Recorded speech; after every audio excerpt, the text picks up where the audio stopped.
Arestado kining usa ka inahan nga gingong tuyok lumos sa wapay tuigan niyang anak so pabalde nga puno og tubig diatong weekend. Namatay gyud ang bata. Si Nico Serino adunay live update kabahin ni Nico.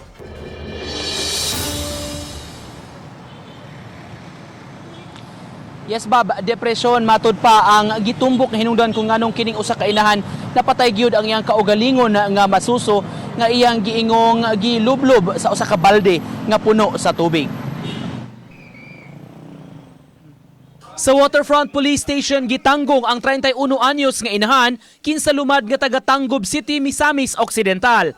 Sulod sa CR sa Patria Dormitory kung diin sila temporaryo nga miistar, gikatahong gilublob sa inahan ang iyang 11 ka buwan nga batang babay.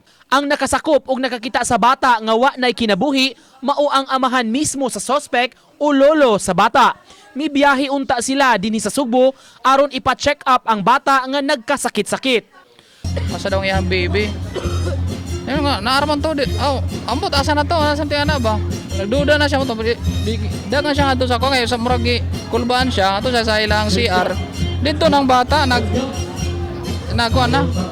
naka-upside down ba? Dito na ang kuhan ba? Balde. Pero yung kikuha. Sa katong yan lolot. Ang inahan sa sospek o lola sa bata, mipasabot, dunay problema sa pangisip ang iyang anak ug buot niyang masusi sa doktor. Tungod sa mga problema o sa kondisyon sukad kini mga anak, giingon nga nagka-depresyon ang inahan. Duha ka sa mga bilar na gyud na siya, way kaon kay wala gipuli kay gipadidim na niyang bata. Then mura siya na stress, then mo lang na depress siya kay nag-uol siya siyang anak. O then nawala na siya siyang kaugalingon. Nang hinaot ang inahan nga mabuhian ra ang iyang anak kay wa kini sa saktong panghuna-huna. Sa una, na-depress na siya. Dayon, high school pa. Dayon, naayo to kay giparehab man ako sa kuan. Dito sa iligan sa kuan. Naulian siya na, nagyudugay na kayo din. Naminyo siya. Ang kapulisan mo pasaka gihapon og kaso nga parricide apan mag-agad sab sila sa resulta sa pag-assess sa medical condition sa suspect.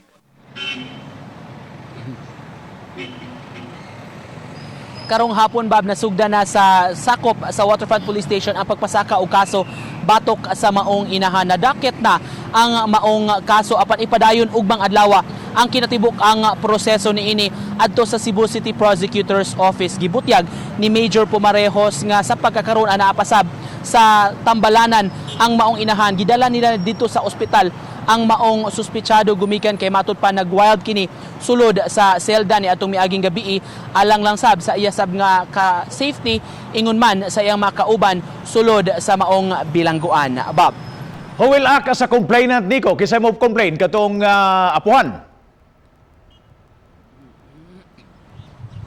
sa pagkakaroon, Bob, ang kapulisan ang mi-act as complainant tungod siya atong interview atong sa inahan sa mga suspect o bali apuhan sa bata. Wa man gid siya plano, Bob, nga mo file og kaso kay nakasabot siya matud pa sa kondisyon sa iyang anak nga miagi na sab og stages of depression kaniadto. Ang kapulisan, ang taga Station 3 ang mi-act as complainant niining maong kaso.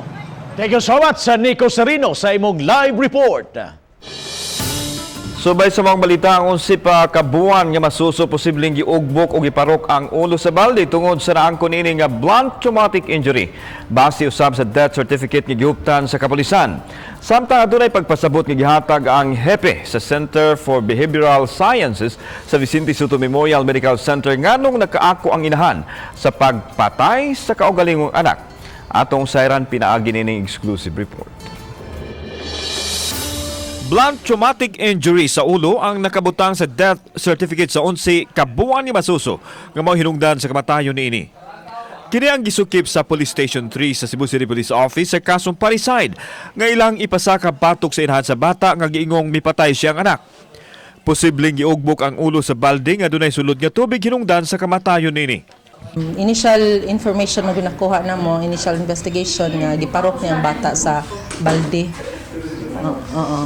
Gikuan gid siya na giubo na nay tubig. Gidala na sa Vicente Soto Memorial Medical Center ang inahan kinsa posibleng wa sa iyang tarong nga paminsar. Apan matud sa kapulisan nga ang piskaliya na ang bahala sa pagdeterminar sa estado sa pangisip sa suspect. Regarding sa yung alleged nga state of her insanity, that the fiscal decide kung unsa that the defense also sila sa side sa defense sila nang bahala kung unsa pag-prove nga at the time of incident ang iyang state of mind niya nasa insanity.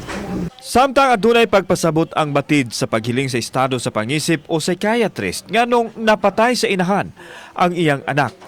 Lakip na nini ang postpartum psychosis. Pagpanganak manggod, nanay drastic change or sudden change in the level of the female hormone, kining estrogen o progesterone. So kung paspas o kalit ang pagka-alter sa level ani, mo nang naatay mga behavioral changes. Kung naabay massive blood loss or naabay infection later on, nga mo nang napiktuhan ang baby. So these are factors will come into play nganong namatay gitawag og postpartum blues, which is expected normal nga happening sa mga mothers nga bago pa lang nag-deliver, natay postpartum depression nga mausab ang mood nga depressed ug naatay postpartum psychosis. Matud ni Dr. ni Obra nga matambalan pa ang naasong estado sa pangisip. Kinahanglan lang nga adunay hugot nga suporta ug pagtagad ang sikinsaman nga anaa niining maong balatian. Sa mga pasyente nga nag-refer sa amo because of some behavioral problems nga bago pa lang sila nanganak, amo ko nang ibutanglan sa among order strict homicidal o suicidal precaution. Unya dili advisable sa mga mama nga ingon ani na ay mga behavioral changes nga para sa mga midwives o mga nurses nga may na to karon, please do not room in the baby right away, no? Please take a little while, pila ka days pa observation nga kung okay na ba i-room in padidi ang baby. Kauban si John Solon, ako si Alan Domingo. Balitang Bisdak.